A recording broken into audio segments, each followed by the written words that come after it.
Du coup, on est parti pour... Oui. Non. On est parti du coup pour Kayan contre Kyorune sur Small Battlefield. Du coup, on va partir sur une phase du coup le Rondoudou qui est déjà off stage, mais bon. Mais du coup, on va revenir on va revenir dans neutral et la grosse phase qui part, le Terry qui part déjà off stage, mais qui va revenir le power deck. Forcément, on connaît les petites phases du coup les side B du coup. On va envoyer un gros attaque sur le Rondoudou. Mais on va pouvoir revenir sans souci. Là par contre, ce power smash qui vient prendre la première stock de la game.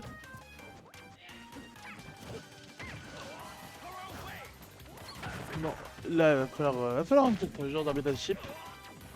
On a failli avoir le confirme parce que là ça aurait plus conclure sur reste. Le go est déjà dans les mains de Kiryu.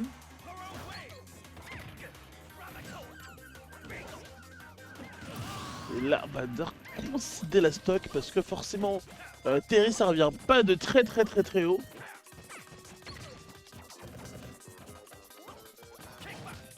Et là, du coup, on va pouvoir se retrouver sur une phase un peu de neutral, même si on commence à déclencher une petite phase pour le Rondoudou. Et là, on n'a pas trouvé la stock, on n'a pas trouvé l'attaque, pardon. Un petit projectile. La bonne patience de la part de Kayan qui va réussir à trouver quelques dommages. Bouclier qui est bien respecté de la part du joueur de Battleship. Là, le bouclier qui va partir un petit coup. Le go qui est déjà récupéré. Et là, est-ce qu'on va pouvoir en faire quelque chose de ce go là? Parce qu'il y a 124% la stock, elle va pas tarder à partir. Bonne patience de la part de Kiryu qui peut réussir à revenir. Dans le Power Desert qui ne sera pas très utile. Et là, le forwarder qui vient prendre la stock de Kiryu. Et pour un moment sur cette dernière stock de cette game.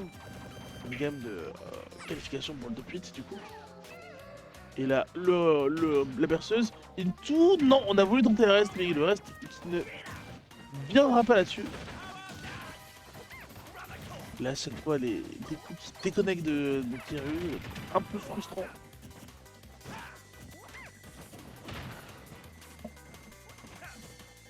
Pour pouvoir revenir, je vous donne la braquette dessus.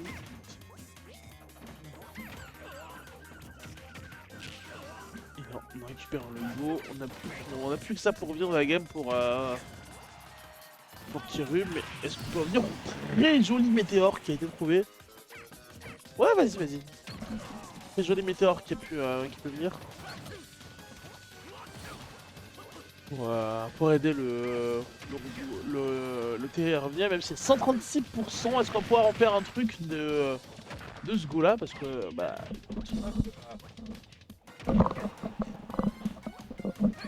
Bonjour mon cher moi. Eh bien, salutations. On n'est pas très loin, on n'est pas très loin là pour le coup. Ah oui. On est pas très loin de venir prendre cette game là, parce que là le coup qui est venu avec le Power Geyser. Terminado là. Ah, ça aurait été Allez, c'est terminé. Ouais, et là, ça fera 1-0 pour C'est vraiment un Kiryu. ballon de baudruche le truc. Genre il l'attrape, il fait. Bah tu sais, il a fait ça avec le ballon là. Attendez. Laissez-moi une barre de gâteau les gars par contre. Hein. C'est vrai que ce gâteau il a l'air pas mal hein. Attends, je vais aller récupérer une barre, vas-y. Ah, mais J'arrive. je t'en prie.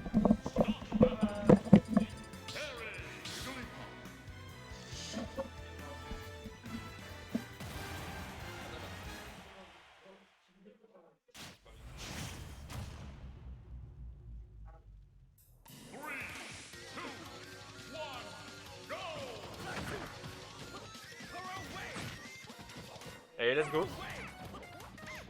Petite deuxième game.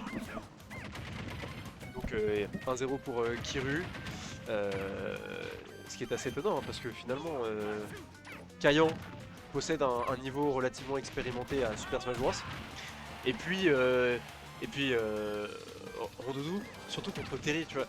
Terry il a vraiment pas un très très bon jeu de recovery et Rondoudou peut give Bon. à 10%. Enchanté, ça va? Bah oui, tout bien. Qu'est-ce que j'ai raté? Parce que j'ai été occupé avec les clips, etc. pour T'as former raté notre gars de la com. Une première game gagnée par Kiuru à 50% sur un Oui, énorme. bon. Qui est surpris? Comment ça s'appelle? Un Buster Wolf. Buster Wolf. Ouais, Buster Wolf. Oui, bon, qui est surpris. Kayan, en général, il a tendance à vraiment foncer en voulant profiter de son airspeed. Mais l'horizontalité face à un Terry qui a déjà ses atouts pour avoir ses win conditions, forcément, c'est plus dur. Dommage pour ce nerf, par contre. Qu'on anticipe mal du côté de Kiru, qui prend justement peut-être un peu trop la confiance. Donc, ce que je disais juste avant la forte suite arrivée, c'est que contre un personnage comme Terry qui a vraiment un jeu aérien sur le recovery très très bancal, Tout à fait. que Kayan, avec un perso spécialisé Ah bah oui, dans l'H-bar, il brille. mais, ouais, donc je trouve ça un peu étonnant. Ouais. Le late hit il fait super mal quand même. Oui, tout à Et ça fait. dure super longtemps en plus. Tu vois. Il y a une bonne hitbox, on est d'accord. Ça peut durer longtemps, surtout si vous êtes sur un bord de terrain. Un bord de terrain, vous pensez que vous êtes safe face à cette horreur, mais en général, vous allez le souffrir. Dommage pour ce crack shoot qui a été un peu rapide de la part de Kiru, qui est un poil trop agressif à mon sens. Il y a un saut de consommé. Je crois qu'on vient pas. Hein. Ouais, on vient pas, et on est conscient. Ouais. Et puis derrière, on a justement Kayan qui va pouvoir utiliser sa pièce maîtresse, à savoir Mister Edge guardé. Et résultat, on va avoir beaucoup de difficultés. On a voulu faire un petit mix-up, il n'a pas eu confiance sur le fait de poursuivre. Donc Kiru a encore une chance, mais il faut réussir à faire les mêmes dingueries qu'en game 1, quoi. Power dunk aérien, input, c'est plus on-shield. Donc là, tu vois, Kayon n'a pas pu faire d'out of shield et il a su faire un combo, 69%, c'est nickel. Oh, Ok, mal anticipé. Et pourtant, la DI était out. Hein. ouais. Bien tenté, mais non. Hein, on rappelle que le dunk, c'est fait justement pour taper dans des balles. Donc pour l'instant, c'est de bonne augure. On a un petit crack shoot qui est proposé, un upper, rien de bien significatif. Paris, c'est peut-être justement l'occasion de briller, alors qu'on avait une bonne DI out qui aurait pu permettre d'aller chercher peut-être quelque chose avec ce Power Flame. Mais pour l'instant, c'est Mimi. J'ai envie de croire en Kiru. On rappelle qu'il a fait 9ème lors du tournoi Anthony, où il y avait 92 joueurs quand même. Kiru? Tout à fait. Tout à fait. Oh, gros fort un smash bien committee. On est à 108. On a sauté. Oh, dans un monde. On essaye. Non, il a sauté. Hein. Bien joué. En fait, l'inconvénient dans ce match-up précisément, quand vous avez justement, comme tu le dis, une recovery qui est un petit peu difficile, il faut impérativement garder son double saut. C'est vraiment nécessaire, et là peut-être un poil trop paniqué en se disant j'ai peut-être une chance. Après on peut souvent être tenté quand on joue face à un Rondoudou de faire un saut instantané, parce que Rondoudou n'a pas une très grosse ascension verticale, et en général tu peux faire des recoveries dans la zone rouge. Mais bon, ça reste Terry, le perso ne brille pas par sa verticalité, plus dans l'horizontalité. Il a le crack shoot, il a le side B, il a le power dunk également, bon faut pas trop compter dessus. On va voir un petit peu ce qu'il nous a proposé Il pour a la suite. aucun petit point, donc ça trade et finalement il se retrouve toujours au stage. T'inquiète. On va finir le set et ensuite on est bonne. Allez, on y va, on y croit. Troisième et dernière game. Kiru aurait la possibilité de trouver quelque chose. On a ici 42% pris sur une toute petite phase, un bread and butter en moins de 10 secondes. Non, il est chaud, hein. Il le disait lui-même qu'il avait ces derniers temps un petit peu de mal avec son gameplay. Il croyait pas trop en Terry à plusieurs reprises. Il a voulu d'ailleurs partir sur plutôt les Belmont récemment. Mais là, ça fait plaisir de le voir ressortir et faire quand même une 9ème place ce week-end. Si ça lui permet de reprendre la confiance face à un joueur qui est un peu plus discret sur la scène Smash Bros, à savoir Kayan. Bon, il suffit évidemment que je parle pour que derrière on balance une phase de zinzinou et on n'a pas le temps de se reposer sur ses lauriers côté Kayan, parce que derrière on revient à la charge immédiatement avec un gros side B. Attention à pas partir off stage contre un Rondoudou quand même. Hein.